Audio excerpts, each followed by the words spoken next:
The ravaged continent of Genabacchus has given birth to a terrifying new empire, the Panian Domain. Like a tide of corrupted blood, it sees across the land, devouring all who fail to heed the word of its prophet, the Panian seer. In its path stands an uneasy alliance, Ducek One-Arm's army, and Whiskey Jack's veteran bridge burners, alongside their old enemies, the forces of the warlord Kaladin Brood, Anomander Rake and his Tistandi mages, and the Rivi people of the plains. Outnumbered and mistrustful, they must get word of potential allies, including the Mercenary Brotherhood, the Grey Swords, whose orders are to hold the besieged city of Kapustan at all cost. Hello and welcome to Liam's Lyceum. I am your host Liam, aka Himbar, and today I'll be doing a spoiler-free review of Steven Erikson's Memories of Ice.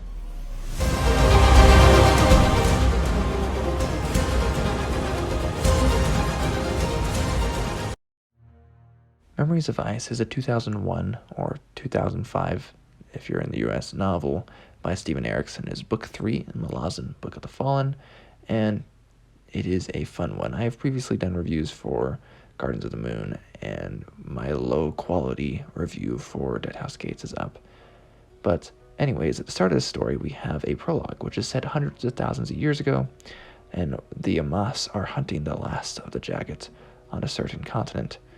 We also have another part of this prologue that kind of shows us a certain warren and how it became the way it is, just so to speak. So beyond general human conception, even in fantasy, this world is ancient, something I am not surprised an archaeologist can imagine actually do a good job at. The Stone Age, Ice Age-ness is something that, I'd kind of expect from a sword and sorcery writer of like Spear and Fane, and that's stuff that Erikson likes to read, as far as I'm aware, or did when he was younger. So chapter 1 brings us back to Genabacchus, or Genabacchus, however you say that, around a bridge destroyed outside of Rujistan in book 1. One, Emancipor Reese desires for the man Gruntle to meet his masters, Vocalane and Corbel Broach. They desire to go into the barrow of the Jagged Tyrant from the first book, or rather they desire to go there. Shortly they see the drow and dragon inhabited Netherese fortress of Moonspawn, if you know what I mean. But since, a lot of you probably aren't Forgotten Realms fans, they see Tistandi with their dragons in, not the Netherese fortress, but Moonspawn, basically.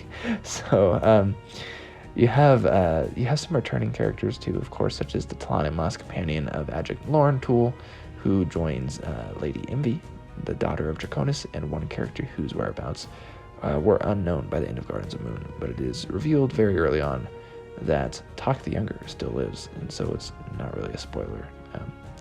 So that's something that just happens. And if it wasn't obvious, Emancipor Reese is someone from the Vocalane and Corbel Broach novellas, which I've already read a couple of, actually, before reading Memories of Ice, because I do what I want.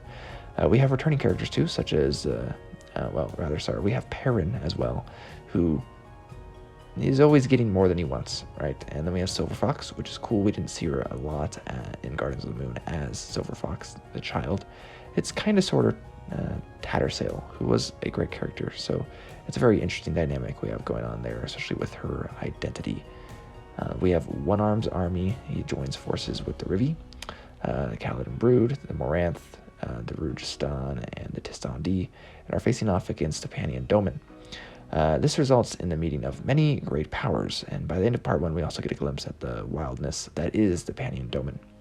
The weirdness is not typical of high or epic fantasy. I feel like it almost challenges Moorcock in some ways, which is impressive. Good job, Erikson. The Warrens are also almost a multiverse, one mad and tragic.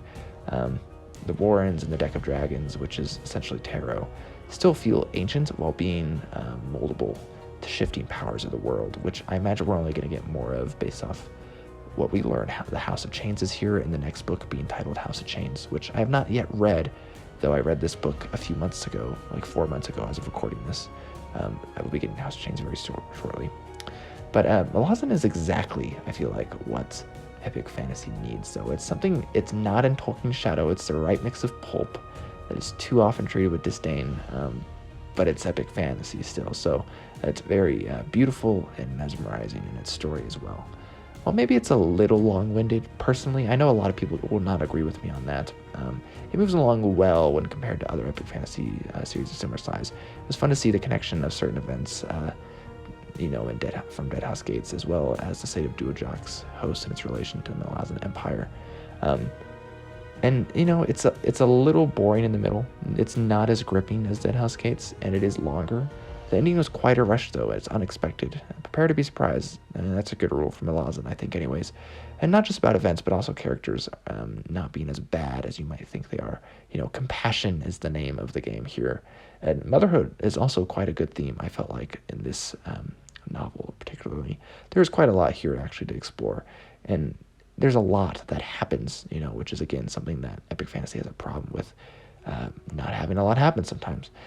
Or at least sometimes those authors can make a little bit seem like a lot, but it's still not a lot. But anyways, this time around, I didn't find the bridge burners as interesting as I did in Gardens of the Moon. I have read The Black Company since then, and I didn't care much for Gruntle besides the Kapustan parts. Whiskey Jack is nice, of course. I appreciate his arc in the way it goes. I really missed Dwieker. Perrin is probably my favorite. Talk is fine as well, though.